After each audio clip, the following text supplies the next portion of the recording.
오늘 보실 말씀은 신약성경 디모데후서 2장 20절부터 22절 말씀이 되겠습니다. 신약성경 디모데후서 2장 20절부터 22절 말씀은 345쪽이 되겠습니다. 신약성경 345쪽에 있는 말씀 한 절씩 교독합니다. 제가 먼저 읽습니다. 큰 집에는 금 그릇과 은 그릇뿐 아니라 나무 그릇과 질 그릇도 있어 귀하게 쓰는 것도 있고 천하게 쓰는 것도 있나니. 그러므로 누구든지 이런 것에서 자기를 깨끗하게 하면 귀히 쓰는 그릇일지라도 거룩하고 주인의 쓰심에 합당하며 모든 선한 일에 준비함이 되리라. 22절 같이 읽습니다. 또한 너는 청년의 정욕을 피하고 주를 깨끗한 마음으로 부르는 자들과 함께 의와 믿음과 사랑과 화평을 따르라. 아멘. 오늘도 이렇게 주님 앞에 나오신 여러분에게 하나님의 신령한 은혜와 능력과 축복이 함께 하시기를 주님의 이름으로 축원드립니다. 오늘은 디모데후서 2장 20절부터 22절까지의 말씀을 가지고 하나님께 쓰임받기를 원한다면 이런 제목으로 함께 은혜를 나누고자 합니다. 하나님께 쓰임받기를 원한다면 다 여러분의 소망이 있죠? 자, 먼저 그림을 보시면 그 다음 그림 보시면 이게 나와요. 한국에서는 이 정부의 고위직을 맡을 사람을 뽑고자 할 때마다 항상 하는 게 뭐죠? 인사청문회라고 여러분 많이 들어봤을 거예요. 그런데 청문회를 보신 분들 잘 아시겠지만 한 번에 여야가 모두 찬성해서 뽑힌 경우가 크게 드물어요. 왜냐하면 그 청문회에 나오신 분들 대상자들이 거의 대부분이 부동산 투기, 위장 전입, 탈세 이런 것들로 얼룩져 있단 말이죠. 수준 낮은 도덕성이 문제가 되고 있기 때문에 막 밀고 당기고 이런 일을 여러 번 하다가 우여곡절 끝에 간신히 뽑히는 경우가 허다하죠. 그만큼 그 자리에 적합한 인물들을 찾기가 너무 어렵다는 말입니다. 실제로 여론조사에 의하면 이 도덕성보다는 업무 능력이 더 중요하다 이렇게 보는 의견이요 35.9%지만 업무 능력보다는 그래도 도덕성이 더 중요하다 그 의견은 46%라고 합니다. 조금 더 앞서 있죠. 그 다음 그림 보세요. 그 다음 그림. 그래서 업무 능력이 사실은 더 중요한 게 아니라 도덕성이 더 중요하다 이 말이에요. 도덕성이. 그만큼 우리 국민들의 생각에는 아직까지는 정부의 고위직을 맡을 사람은 물론 업무 능력도 중요하지만 도덕성을 더 중요하게 본다는 그러한 의견이라는 걸 알 수가 있겠죠. 사실 도덕성이 문제가 되는 사람에게 과연 이런 사람들에게 나라 살림을 맡겨도 괜찮은지 염려하고 있는 거죠. 물론 털어서 먼지 안 나는 사람은 없다고 해요. 먼지가 난다 하죠. 그래도 나라를 이끌어갈 고위 공직자라면 당연히 국민들의 기대치와 관심이 높게 마련이죠. 그래서 업무 능력도 중요하지만 도덕성이 더 중요하다는 거예요. 도덕성이. 어디 한 나라의 일꾼 뽑는 일에만 이런 어려움이 있을까요? 나라도 그렇지만 크고 작은 단체를 맡아 이끌어갈 인물을 선발할 때 회사의 직원을 뽑을 때도 어디든지 이런 어려움은 있어요. 좀 성실한 사람, 책임감이 있는 사람, 그리고 좀 진실한 사람 뽑고 싶은데 찾아볼 수가 없어요. 일꾼을 뽑고 싶어도 다 사기꾼도 많고 거짓말쟁이도 많고 너무 마땅한 사람이 없는 거예요. 그래서 인재를 찾는 사람들은 한결같이 이런 말을 합니다. 사람은 많은데 그 자리에 꼭 맞는 인재는 찾기 어렵다. 이런 얘기를 참 많이 해요. 그래서 울며 겨자를 먹기로 마음에 안 들어도 쓰는 사람 많이 있잖아요. 그러니까 참 어려워요. 일꾼 마땅한 일꾼이 없다는 거죠. 그러면 하나님께서 일꾼을 찾으실 때는 어떠실까요? 우리 사람도 그렇지만 하나님이 일꾼을 찾을 때는 어떨까? 하나님 역시도 일꾼에 적합한 사람을 지금도 찾고 계십니다. 오늘 본문이 바로 그러한 경우에 해당되는 것이죠. 본론에 넘어가서 자 하나님께 쓰임받기를 원한다면 어떻게 해야 하나? 첫 번째 볼까요? 어떻게 해야 될까요? 우리의 그릇이 깨끗해야 된다 이 말이죠. 첫 번째 조건은 하나님께 쓰임받기를 진정 원한다면 우리의 그릇, 다시 말해서 내 내면, 내 속사람이 깨끗해야 된다는 것이죠. 사람들이 이런 말 하잖아요. 어떤 사람이 큰 생각을 하고 큰 일을 하는 사람을 뭐라고 말합니까? 참 저 사람은 그릇이 크다. 그런 말을 하죠. 또 포용력이 넓고 일을 크게 벌리는 사람도 참 저 사람은 큰 그릇이다. 큰 그릇. 범상치가 않다 이 말이죠. 이것은 사람을 그릇에 비유해서 지금 말하고 있는 것이죠. 성경에도 사람들을 뭐라고 비유한지 아세요? 그릇으로 비유하고 있어요. 우리 예수님도 바울을 뭐라고 말했냐면 나의 그릇이다 그랬거든요. 자, 사도행전 9장 15절에 그 말씀 나와요. 보시면 이 사람은 바울을 가리키는 거죠. 내 이름을 이방인과 임금들과 이스라엘 자손들에게 전하기 위하여 택한 나의 그릇이라 그러잖아요. 그러니까 성경에도 사람들을 그릇에 비유하고 있다는 걸 알 수가 있죠. 사도 바울도 자기의 동역자들을 그릇으로 표현했어요. 자, 그 다음 말씀 고린도후서 4장 7절에 보니까 우리가 이 보배를 질그릇에 가졌으니 자기의 동역자들을 질그릇이라고 이렇게 표현하고 있죠. 이처럼 하나님께 부름을 받고 쓰임받는 우리들은 다 그릇이요, 그릇. 여러분 이렇게 아시죠? 물건을 담을 수 있는 그릇. 자, 오늘 본문에 사용된 큰 집이 나오는데 큰 집은 뭐냐면 교회를 말합니다. 교회. 그래서 교회를 큰 집에 비유하고 신자들은 그릇에 비유하고 있거든요. 자, 오늘 본문 20절 보실까요? 오늘 본문 20절에 뭐라고 되어 있냐면 큰 집에는 금그릇과 은그릇뿐 아니라 나무그릇과 질그릇도 있어 귀하게 쓰는 것도 있고 천하게 쓰는 것도 있나니 그랬죠? 큰 집에는요 금, 은, 나무, 질그릇 다양한 그릇들이 있다 이 말이죠. 그러니까 교회도 하나님의 집으로서 대가족을 이루고 있다 이 말이에요. 큰 집이란 말이에요. 큰 집. 큰 집에 다양한 그릇이 많잖아요. 큰 집에는. 그렇죠? 그것처럼 교회에도 다양한 은사를 가진 성도들이 골고루 모여 있어요. 그래서 큰 집으로 비유를 하고 있는 거죠. 교회 안에는요 성도들이 은사가 다 똑같지 않아요. 다 다르죠. 역할도 다르고 기능도 다르다. 이것을 여러 그릇이 있다 이렇게 표현하고 있는 것이죠. 그런데요 오늘 본문을 잘못 읽으면 오해할 수가 있어요. 어떤 오해가 있냐면 아까 보니까 귀하게 쓰는 것도 있고 천하게 쓰는 것도 있다. 그러니까 그러면 교회 안에서는 누구는 귀하게 쓰임받고 누구는 천하게 쓰임받는가? 누구는 특별하게 쓰임받고 누구는 평범하게 쓰임받는다? 이 말인가? 이렇게 생각할 수가 있겠죠. 그런데요 지금 이 본문의 내용은 그게 아니에요. 금이냐 은이냐 나무냐 질이냐 이거를 말하는 게 아니에요. 지금 재질을 말하는 게 아니라 금그릇은 귀한 은사를 받은 사람이고 나무그릇은 천한 은사를 받은 사람이다. 이것도 아니에요. 무엇이냐면 재질과 모양 따라 쓰이는 곳이 다르듯이 그릇은 재질과 모양 따라 쓰이는 곳이 다르듯이 성도들이 받은 은사의 다양성을 말하는 거예요. 은사의 다양성. 그러니까 은사대로 쓰임을 받는다 이 말이죠. 더 좋고 나쁘다는 개념은 아니라는 것이죠. 그러니까 우리가 쓰임 받는데 뭐에 따라 쓰임 받는다고요? 받은 은사에 따라서 그렇게 쓰임 받는다는 걸 말씀하고 있습니다.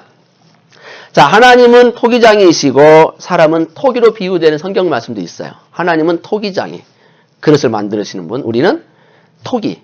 그렇게 비유가 나왔는데 하나님께서 토기인 사람을 빚으시고 하나님의 뜻에 맞게 그리고 자신의 목적에 맞게끔 자신의 뜻에 따라 만드시잖아요. 자, 로마서 9장 21절 볼까요? 거기 좋은 예화가 나와 있죠. 토기장이가 진흙 한 덩어리로 하나는 귀히 쓸 그릇을 하나는 천히 쓸 그릇을 만들 권한이 없겠느냐 그랬죠. 토기장이는요 그릇을 만드는 분이기 때문에 자기의 원하는 뜻대로 이렇게 귀하게 쓸 수도 있고 요강으로 만들 수도 있는 거예요. 그잖아요. 그러니까 본인 뜻이란 말이죠. 어떤 그릇을 만드느냐 이 결정은 토기장이가 결정하는 거죠. 그것처럼 하나님은 우리에게 은사를 주셔서 본인의 뜻에 맞게끔 각 사람을 사용하신다 이런 얘기죠. 그러므로 중요하게 여겨야 할 게 뭐냐면 쓰임받는 그릇이냐 아니냐 이게 중요한 거지.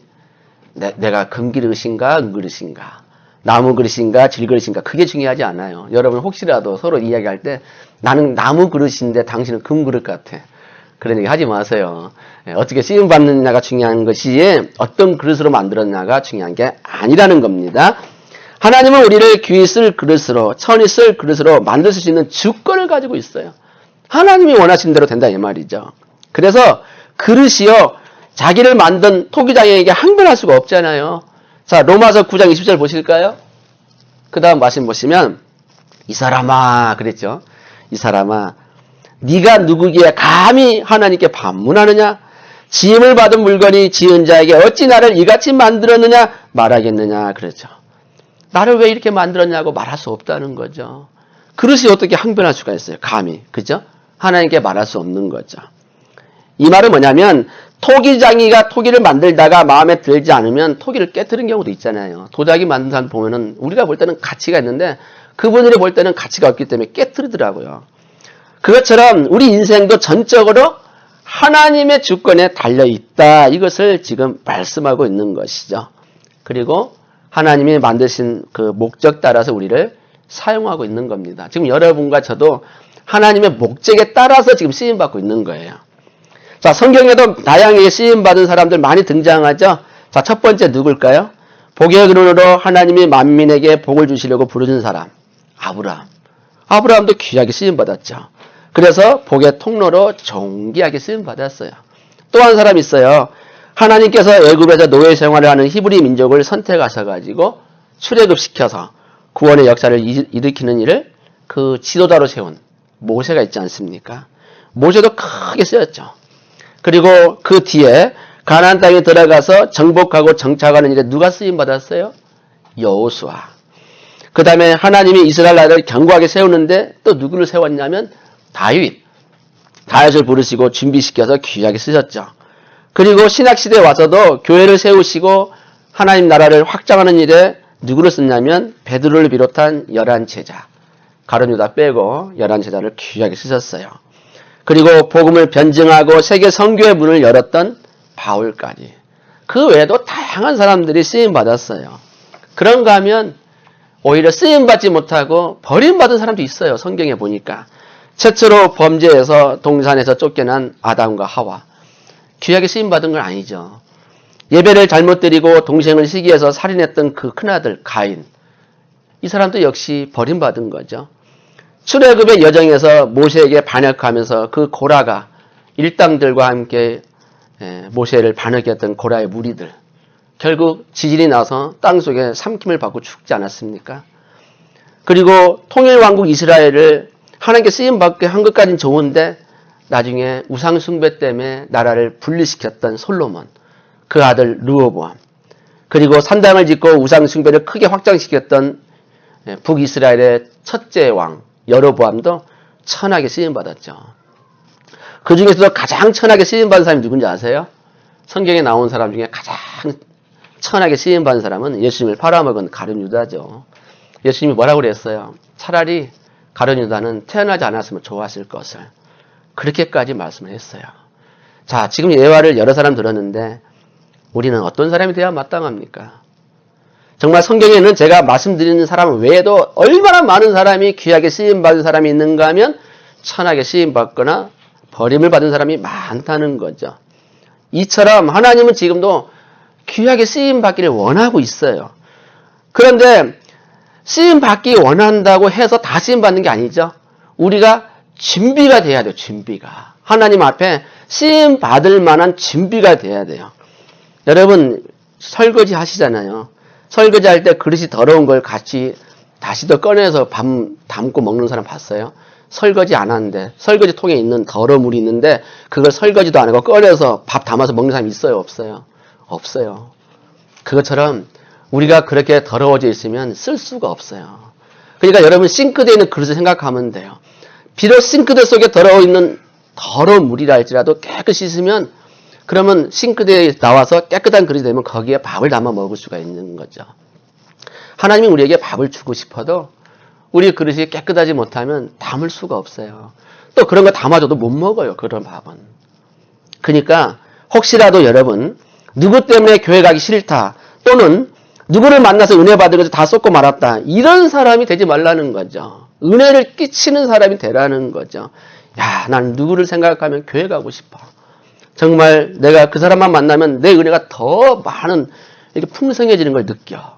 그런 말이 나올 정도로 은혜를 끼치는 사람 되기를 원합니다. 그리고 그릇은 무엇을 담고 있느냐에 따라서 가치가 달라져요.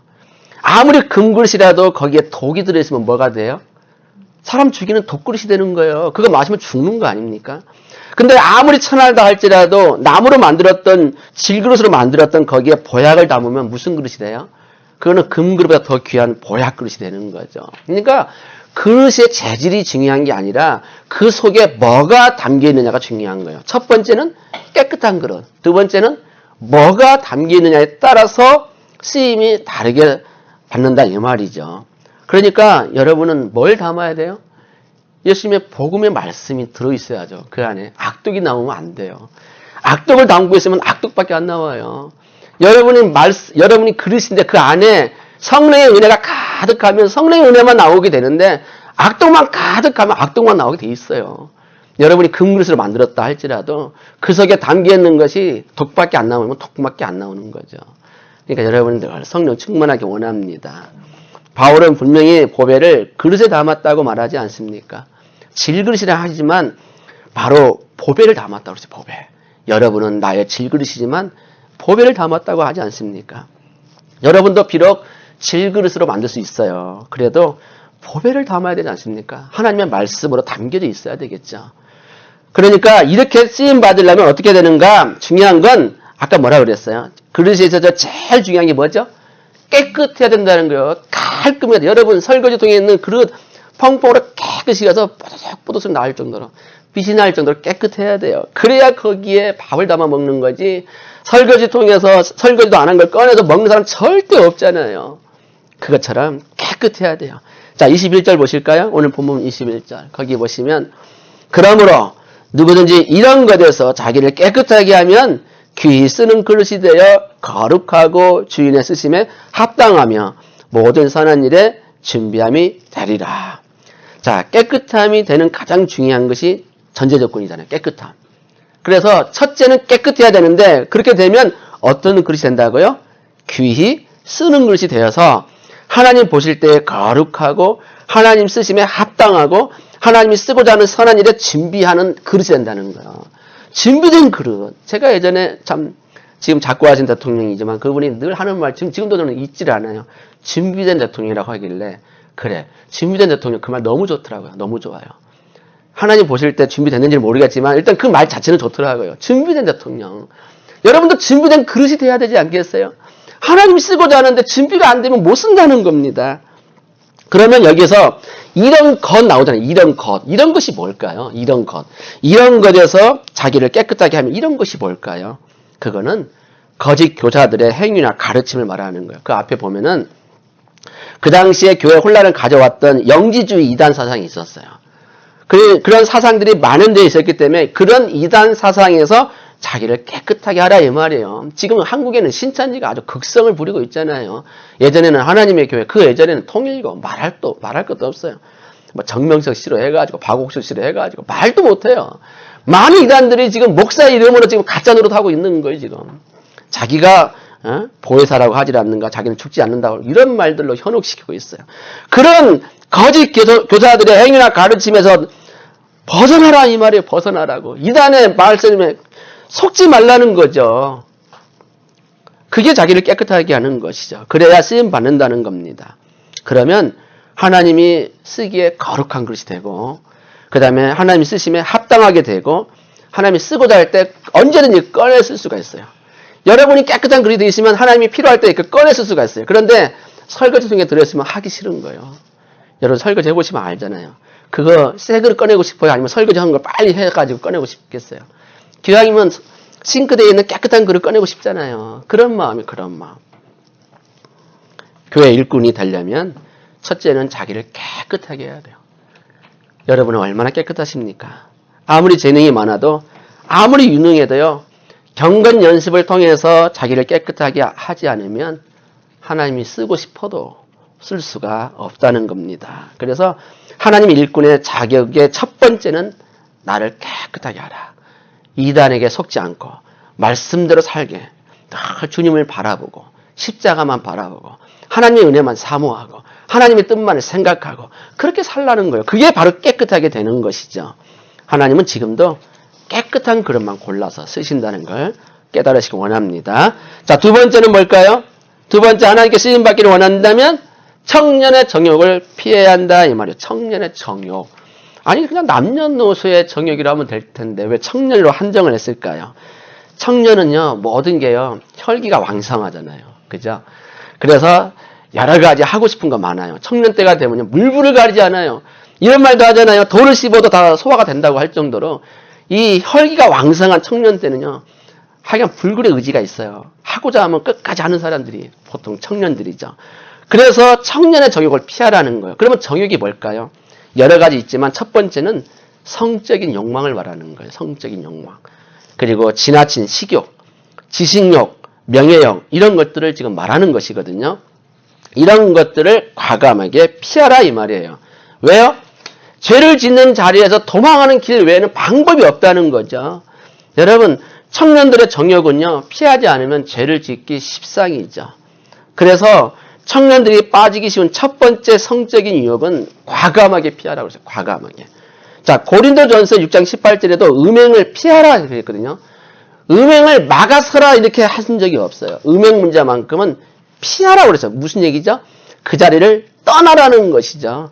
다른 죄는 싸워서 이기라고 그랬어요. 대적해서 싸워 이기라고 했는데 정욕만큼은 피하라고 돼 있어요. 왜 그럴까요? 그 방법 외에는 이길 방법이 없어요. 자, 한번 예를 들을까요? 그림을 봅시다. 그 다음 그림 보시면, 네, 그 다음 그림 보시면, 자, 여기 보시면, 삼손 아시죠? 삼손이 드릴라와 함께 이렇게, 있다 보니까 유혹에 걸려 넘어지는 거죠. 드릴라가 자꾸 유혹하잖아요. 당신은 힘이 어디서 나오는 거예요? 그러니까 말을 안 해주니까 당신 나 사랑하지 않잖아. 사랑한다면 어떻게 그런 말을 안 해줄 수 있어? 근데 계속 조르니까 삼손이 마음이 약해지는 거예요. 그래서 결국 비밀을 말했다가 머리 싹도 잘려가지고 힘 하나도 없는 사람 되어버렸잖아요. 결국은 두 눈도 뽑히고요.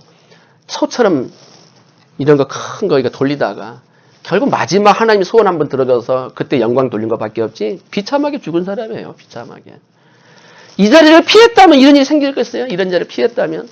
음행의 자리를 피하라고 했잖아요. 근데 여자와 계속 같이 있으니까 그 여자가 성결한 여자가 아니잖아요. 하나님을 대적하는 여자잖아요. 그러니까 결국에는 힘도 없어지고 두 눈도 뽑히고 소처럼 짐승처럼 일하다가 마지막 하나님께 소원 아뢰니까 하나님 그건 들어주셨어요. 이런 사람 되지 말라는 거예요. 피하라고 했잖아요. 피하라고. 그런가 하면 요셉을 보십시오. 요셉은 얼마나 신실했고요. 얼마나 진실했는지 보디발이 다 가정총무로 삼았고요. 보디발이 아내가 보기에도 너무너무 마음에 들었나 봐요. 야, 저렇게 잘생긴 남자가 있나. 그래가지고 하루한 날 동치마자. 하루는 저 보세요. 옷 잡는 거 보세요. 아무도 없는 틈을 타가지고 오늘은 안 돼. 너는 기어코 나와 오늘 동침해야 돼. 근데 요셉이 뭐라 합니까? 내가 어떻게 하나님께 득지하리요. 그래서 옷까지 그냥 뿌리치고 도망간 거예요. 물론 그것 때문에 억울하게 감옥에 가긴 했지만 하나님 보실 때는 그게 정직한 거예요. 그래서 요셉은 유혹에 이겨낸 거예요. 그 자리에 피했기 때문에. 그전에도 계속 유혹할 때마다 피했잖아요. 함께 하지 않았잖아요. 물론 안방만이 마음에 들게 해주면은 아주 출세하겠죠. 그렇지만 그게 중요한 게 아니에요. 하나님 앞에 죄를 짓지 않겠다는 그 마음. 그래서 젊은 사람들은 특히 정욕시험에 빠지지 않도록 해야 되고 남녀노소 모든 사람은 다른 죄는 싸워서 이겨야 되겠지만 정욕만큼 특별히 성적인 유혹만큼은 피하라고 그랬어요. 그래서 여러분 항상 음침한 걸 좋아하지 마시고 어두운 거 좋아하지 마시고 다시 있으면 공개된 자리에서 이렇게 교제도 하시고 그래야 되는데 요즘 애들은 자꾸 어둠컴컴한 데를 가려고 그러고 둘이만 있으려고 그러고 그러니까 사고가 나는 거예요. 많은 사람과 함께 있을 때 교제해야 되는데 그게 잘 안 되는 거죠. 자, 삼손과 요셉을 통해서 우리가 분명히 알 수 있습니다. 그 자리를 피했던 요셉은 승리를 했지만 피하지 않고 계속 드릴라와 함께했던 삼손은 결국 비참한 인생을 맞이하게 되었다는 겁니다. 그래서 여러분 지금도 하나님은요 어떤 사람을 쓰냐면 준비된 사람, 깨끗한 사람, 특별히 그 청년의 정욕을 피하는 사람 있죠. 정말 죄짓지 않고 내가 어떻게 하나님 앞에 득지하리요. 이런 마음으로 여러분, 그래도 제가 참 감사한 게 여러분들은 다 가정을 충실히 잘 지키시니까 너무 감사해요. 어떤 가정들 보면은 참 풍지박살 되는 가정도 있더라고요. 그러니까 여러분들은 항상 가정을 지키셔야 돼요. 충실하게. 하나님 앞에 성결한 가정, 항상 침소를 더럽히지 않는 가정, 그리고 배우자를 사랑하는 가정. 이런 사람만 되면 그 가정 하나님 책임져 주시거든요. 그런 가정 되길 원합니다. 그 다음에 세 번째 볼까요? 세 번째가 뭘까요? 세 번째. 자, 세 번째는 주님을 깨끗한 마음으로 부르는 사람들과 함께 하라는 것이죠. 자, 말씀을 먼저 볼까요? 22절 하반절 보시면 주를 깨끗한 마음으로 부르는 자들과 함께 의와 믿음과 사랑과 화평을 따르라 그랬죠. 네 가지입니다. 의, 믿음, 사랑, 화평. 이 따르라 이 말이 뭐냐면 추격하라 이 말이고 추격하라. 다시 말해서 열정을 가지고 적극적으로 쫓아가라 이 말이요. 이게 아주 그냥 죽기 아니면 살기식으로 간절한 마음으로 쫓아다니라 이 말이죠. 그래서 이 쫓는다는 말이 뭐냐면은 짐승을 추격해서 뒤쫓는 것과 같은 단어거든요. 같은 단어예요. 지금 바울도 경험이 있잖아요. 그 믿는 사람, 그러니까 변화되기 전에 믿는 사람들을 쫓아 잡으려고 대제사장에게 체포영장 받아가지고 그 먼 단이라는 곳까지 쫓아가잖아요. 그러다가 담에색 도상에서 예수님 만났잖아요. 그래서 완전히 변화됐거든요. 그 전까지는요, 대제사장에게 체포영장 받아가지고 이것들 다 내가 싹 잡아가지고요, 다 처형시키는 제가 앞잡이가 되겠습니다. 체포영장 주세요! 그러니까 대제사장이 딱 주잖아요. 그래서 그 먼 단이라는 곳까지 쫓아가는 거 보세요. 그 열정이 있기 때문에 이 표현을 쓰는 거예요. 그러니까 의와 믿음과 사랑과 화평도 이마만큼 그런 간절한 마음으로 쫓아가라 이 말이에요. 간절한 마음으로. 그러면 의가 뭘까요? 이제 하나씩 보셔야죠. 의가 뭘까요? 자, 의라는 것은 많이 들어봤죠? 하나님의 뜻과 부합되는 마음의 상태를 말합니다. 한마디로 말해서 하나님의 말씀과 일치하는 삶. 하나님 말씀과 내 삶이 하나가 돼야 돼요. 그래서 경건한 생활로 살아가는 것이 의라는 거죠. 그거를 적극적으로 추진하라. 두 번째 믿음 뭐죠? 믿음 너무 잘 아시죠? 하나님께 대한 겸손하고 전적인 신뢰 아닙니까? 하나님을 전적으로 신뢰하는 거예요. 믿음을 가지고. 하나님은 무슨 말씀을 하든지 나에게 어떤 행동을 취하시든지 간에 하나님이 하신 거라면 믿고 따라가는 거죠. 그게 전적인 신뢰란 말이죠. 하나님이 나에게 하신 일이라면 무조건 따라가는 거예요. 그게 믿음의 믿음. 그래서 하나님의 약속들을 신실하게 믿고 의심치 않는 게 믿음이라는 거예요. 믿음. 그 믿음을 따라가라는 것이고. 사랑은 뭐죠? 형제에 대한 깊은 애정 아닙니까? 원수까지도 사랑하고 너희를 핍박한 자를 위해서 기도하라. 이게 사랑인데 이게는 우리 마음으로 안 돼요. 예수님의 심장으로 다가가야 모든 사람을 사랑할 수 있어요. 예수님의 심장이 아니고서는 나하고 불편한 사람 만날 때마다 마음이 불편할 수밖에 없는 거예요. 해결이 안 돼요. 주님의 마음이 아니면 안 된다니까요. 그러니까 아가페 사랑으로 품을 수밖에 없어요. 오직하면 우리 예수님도 자신의 손과 발에 못을 박는 사람을 향해서 뭐라 그랬어요? 이놈의 자식들 하면서 그랬어요? 아버지여 저들의 죄를 용서해 주세요. 어떻게 그런 기도가 나와요? 그러면 예수님이 그렇다 쳐요. 스데반 집사는 일반 우리와 똑같은 사람 아닙니까? 그런데 돌에 맞아 죽으면서 뭐라고 그랬어요? 저것들 하나님 벌을 내려주세요 그랬나요? 아버지여 저들은 자기의 죄를 모릅니다. 용서해 주세요. 맞아 죽어가면서도 저들의 죄를 용서해달래요. 이게 아가페 사랑이에요. 아가페 사랑. 그 사랑이 아니고서는 절대 형제에 대한 애정을 느낄 수가 없는 거예요. 평생 가도 풀리지 않는 거예요. 하나님에 대한 그 애정, 예수님의 심장으로 다가가지 않으면 사랑할 수가 없다니까요. 그래서 그 다음에 화평이 나오는 거예요. 화평. 하나님은 모든 사람들 간에 화평을 이루라고 그랬잖아요. 화평. 피스메이커가 되라 이 말이에요. 트러블 메이커가 되지 말고 어디 가든지 간에 사람들이 나를 좋아해야 된단 말이에요. 그래서 나를 하여서 분위기가 좋아져야 되는데 나만 가면 교회가 이상하게 되어버리면 문제가 되는 거예요. 그거는 트러블 메이커가 되면 안 된단 말이에요. 어떤 사람은 가는 곳곳마다 욕을 먹는 사람이 있어요. 왜 그런지 모르겠어요. 도대체 여러분은 그런 사람 아니잖아요. 너무 감사해요. 여러분은 가는 곳곳마다 사람들이 흐뭇하게 웃잖아요. 저도 웃잖아요 지금. 여러분을 보면 웃음이 나와요. 흐뭇하니까. 여러분이 지금 가정을 열심히 지키시고 생계산업에 열심을 내시고 교회도 한 번도 안 빠지시고 너무 감사합니다. 예, 주님이 그걸 원하시는 거예요. 그러니까 여러분 의와 믿음과 사랑과 화평을 적극적으로 따라가라는 거예요. 적극적으로. 그러면 하나님이 그런 사람 기뻐하시는 거예요. 그런데요 오늘 뭐라고 돼 있냐면 이런 삶을 사는 게 쉽다고 그랬어요? 어렵다고 그랬어요?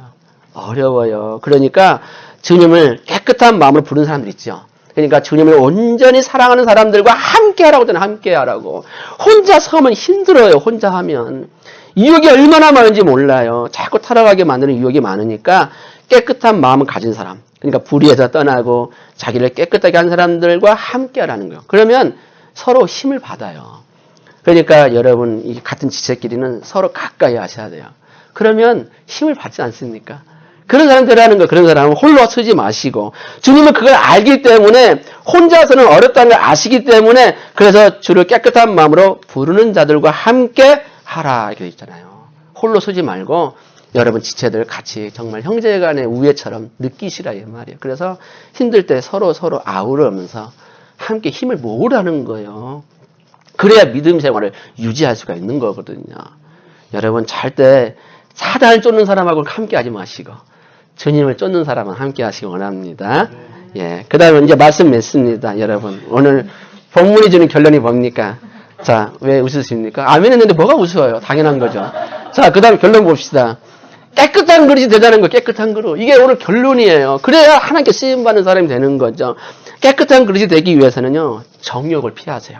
하여간에 여러분, 하나님이 원치 않는 건요, 과감하게 버리세요. 그 다음에 또 한 가지 뭐죠? 우리 같이 한마음, 주님을 사랑하는 사람들과 함께 하라고, 함께 하라고. 자꾸 믿는 사람과 함께 해야 내 믿음이 자라나는 거죠. 여러분이 그러려고 이 시간에 나온 거 아닙니까? 그렇다면, 지금 여러분이 옆에 있는 사람들 귀하게 여기시고, 의와 믿음과 사랑과 화평을 도모하시면서 주님께 쓰임받기를 원합니다. 그러면 주님이 여러분 적재적소에 아무 때나 필요할 때마다 쓰신다고요. 저는 여러분이 다 쓰임받기를 원해요. 그러니까 기 쓰임받기를 원합니다. 절대로 천하게 쓰임받는 사람 되지 않기를 주님의 이름으로 축원드립니다. 기도합니다. 사랑의 하나님 감사드립니다.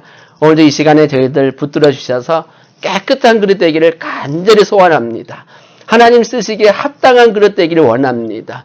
우리가 정말 말씀으로 성화되어야 됩니다. 성결해야 됩니다. 죄를 짓지 않아야 됩니다.